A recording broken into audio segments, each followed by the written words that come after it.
خیریت سے ہوں گے۔ اس وقت اگر ہم یہ کہیں کہ پاکستان کے اندر بھونچال مچا ہوا ہے تو غلط نہیں ہوگا، لیکن آپ نے یہ سوچا کہ یہ بھونچال کیوں مچا ہوا ہے؟ ظاہر سی بات ہے، اگر آج عمران خان اعلان کر دیں کہ میں اپنی احتجاجی موومنٹ اور اپنی تحریک کا خاتمہ کرتا ہوں تو یقیناً اس ملک کے اندر بہت زیادہ سکون ہوگا، لیکن وہ نہیں کر رہے۔ اس کے پیچھے ایک وجہ ہے۔ اس کے پیچھے وجہ کیا بتائی جا رہی ہے؟ وجہ یہ بتائی جا رہی ہے کہ اس ملک کے اندر جب بھی کبھی ایک اہم ٹرانسفر پوسٹنگ ہونی ہوتی ہے، تعیناتی ہونی ہوتی ہے، تو پورے ملک کے اندر بھونچال آ جاتا ہے، اور یہ ہم دیکھ رہے ہیں، یہ ہم کافی عرصے سے دیکھ رہے ہیں۔ جب جنرل راحیل شریف ریٹائر ہو رہے تھے تو کہا ہی جا رہا تھا کہ وہ ایکسٹینشن چاہتے تھے، لیکن میاں نواز شریف نے ان کو ایکسٹینشن نہیں دی، جس کی وجہ سے کافی پولیٹیکل ٹرمائل رہا اس ملک کے اندر۔ ابھی بھی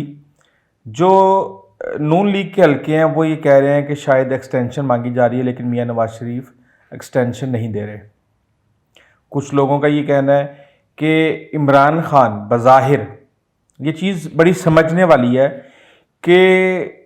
میاں نواز شریف کرداروں کو بے نقاب کر رہے تھے، نام لے لے کے بے نقاب کر رہے تھے، لیکن اس کے 6 مہینے کے بعد انڈرسٹینڈنگ بھی ہو گئی،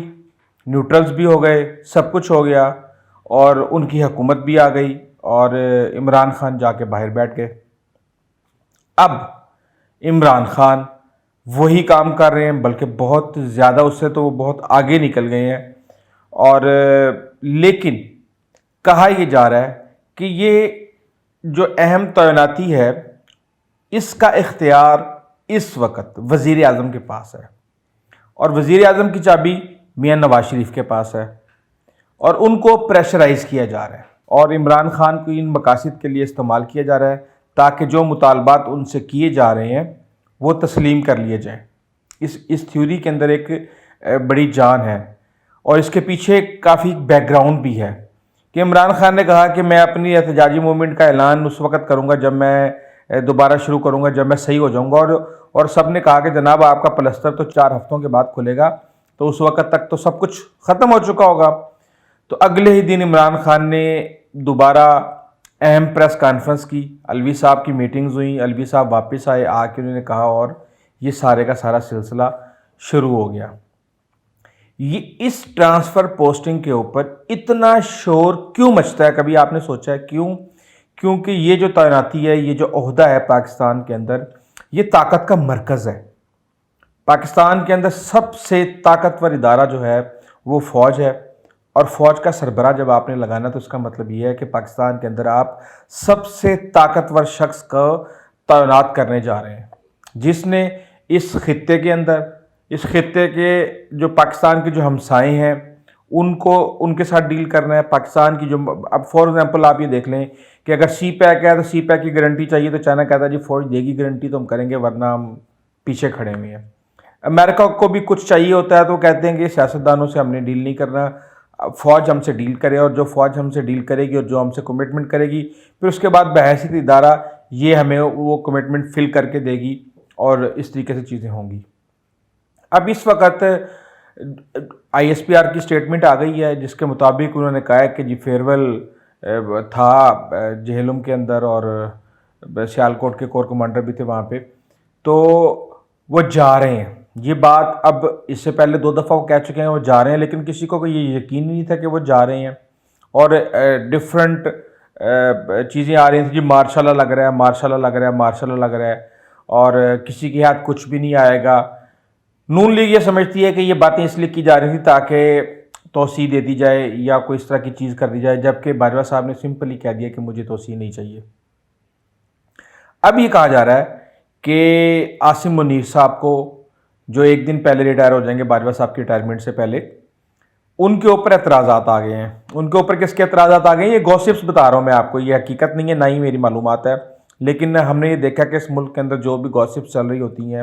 ان کے اندر وہ کچھ عرصے کے بعد جا کے پتہ چلتا ہے کہ اس کا کوئی نہ کوئی بیک گراؤنڈ تھا، اور اس کی کوئی نہ کوئی ریزن تھی، اور وہ سچ ثابت ہوتی ہیں کہ سعودی عرب نے اس کے اوپر اعتراض کر دیا۔ سعودی عرب پاکستان کو 16 سے 18 بلین ڈالر دینے جا رہا ہے۔ ظاہر سی بات ہے کہ پاکستان کو اگر پیسہ نہیں ملتا، سعودی عرب اس کو سپورٹ نہیں کرتا، تو پاکستان کا ناقابل تلافی نقصان ہوگا۔ اسی طرح امریکہ بھی جب بھی ہمیں مدد کرتا ہے، اور دیگر ممالک ہمارے جتنے بھی یو اے ای ہے، قطر ہے، ڈفرینٹ لوگ جو بھی ممالک ہیں، وہ ہمیں ہمیشہ ہماری اسٹریٹجک امپورٹنس کی وجہ سے، جیو پولیٹیکل ہماری امپورٹنس کی وجہ سے ہمیں وہ سپورٹ کرتے ہیں، اور اس کے بعد وہ کہتے ہیں کہ دیکھیں ہم آپ کو اتنا سپورٹ کر رہے ہیں، ہم آپ کو اتنا پیسہ دے رہے ہیں، تو آپ ہمارے جو مفادات ہیں ان کا آپ تحفظ کریں۔ یہاں خطے کے اندر کون دشمن ہے سعودی عرب کا؟ آپ کو بڑے اچھے طریقے سے پتہ ہے کہ ایران ان کا بہت بڑا دشمن ہے، اور وہ یہ نہیں چاہتے کہ پاکستان کے اندر کوئی بھی ایک ایسا شخص آئے جو کہ ان کے مفادات کا تحفظ نہ کرے۔ لیکن اس بات میں کوئی شک نہیں ہے کہ جو بھی آئے گا وہ پاکستان کے مفادات کا تحفظ ہر حال میں کرے گا۔ ان کئی ناموں کے اوپر اعتراض ہو جاتا ہے۔ کچھ لوگ ایسے ہیں جو جنرل باجوہ صاحب کی کور کمیٹی کے اندر، کور ٹیم کے اندر ہیں، ان کے اوپر کہا جا رہا ہے کہ جی ان کو اعتماد ہے۔ کچھ کو یہ کہا جا رہا ہے کہ جی وہ آصف علی زرداری کے ملٹری سیکرٹری رہ چکے ہیں، ان کے اوپر ان کو اعتبار ہے۔ کچھ عمران خان کے، ان کا نام لینے کی ضرورت نہیں ہے، بہت ہی اہم وہ سمجھتے ہیں کہ یہ ان کے ساتھ اگر وہ آ جاتے ہیں تو بہت اچھا ہو جائے گا۔ تو یہ ساری کی ساری جو کشمکش چلتی ہے، سارے کا سارا جو پھڈا شروع ہو جاتا ہے، وہ اس لیے شروع ہو جاتا ہے کہ ہر شخص، ہر پارٹی، ہر گروپ، ہر طبقہ جس کے مفادات پاکستان سے جڑے ہوئے ہیں، وہ یہ چاہتا ہے کہ ہماری مرضی کا شخص آ جائے تاکہ ہمارے مفادات کے تحفظ بہترین طریقے سے ہو جائے۔ یہی وجہ ہے کہ جب بھی یہ معاملہ آتا ہے پاکستان کے اندر ایک غدر مچ جاتا ہے، اور ہر پارٹی اپنا پورا زور لگاتی ہے کہ وہ کسی بھی طریقے سے حالات کریٹ کر کے کسی کو بھی مجبور کرنے کی کوشش کرے اور اپنی مرضی کا آ جائے۔ لیکن ہم نے یہ دیکھا کہ پچھلے اگر آپ 10 آرمی چیف کو دیکھیں تو 5 میاں نواز شریف نے لگائے۔ یہ ہسٹری بڑی ظالم ہے اس معاملے کے اندر۔ ہم نے یہ دیکھا کہ لیاقت علی خان نے ایوب کو لگایا، ایوب صاحب نے جمہوریت کا صفایا کیا، اس کے بعد ایوب نے یحییٰ کو لگایا، یحییٰ صاحب نے ایوب صاحب سے استعفیٰ مانگ لیا، بھٹو صاحب نے 6 جرنیلوں کو سپر سیٹ کر کے ضیاء کو لایا، ضیاء صاحب نے بھٹو کو تختے پہ چڑھا دیا، میاں نواز شریف نے جنرل علی کلی سمیت پتہ نہیں کتنے قابل جرنیلوں کو سپر سیٹ کر کے مشرف کو لگایا، مشرف نے نواز شریف کو گھر بھیج دیا، نہ صرف نواز شریف کو گھر بھیج دیا بلکہ ان کو باہر ہی بھیج دیا، اور بڑا اچھا بھلا 8-10 سال جو ہے انہوں نے ان کے ساتھ جو بھی کیا جیسے بھی کیا، اور اس کے بعد پھر کس طریقے سے امریکہ کی انٹرونشن ہوئی اور بیچ میں آئی، اور پیپلز پارٹی کے ساتھ پھر ان کو بھی ریلیف دینا پڑا، اور پھر دوبارہ ان کے رستے شروع ہوئے۔ تو اس لیے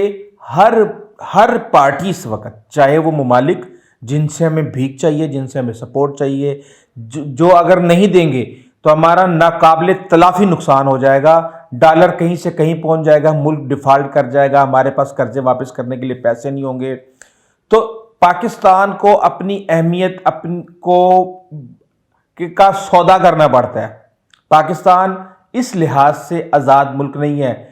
عمران خان کہتے ہیں جی مجھے امریکہ سے آزادی چاہیے، مجھے اس سے چاہیے، مجھے اس سے چاہیے۔ میں یہ سمجھتا ہوں کہ جب تک پاکستان معاشی طور پہ آزاد نہیں ہوگا، آپ کسی صورت بھی یہ نہیں کہہ سکتے کہ ہم آزادی چاہیے۔ صرف باتوں سے آزادی نہیں آتی، قوموں کو بہت محنت کرنی پڑتی ہے آزادی حاصل کرنے کے لیے۔ جس ملک کے اندر ایک موٹر سائیکل نہ بنتا ہو، جس ملک کے اندر ایک گاڑی نہ بنتی ہو، جس ملک کے اندر ایک موبائل نہ بنتا ہو، جس ملک کے اندر کچھ بھی نہیں بنتا،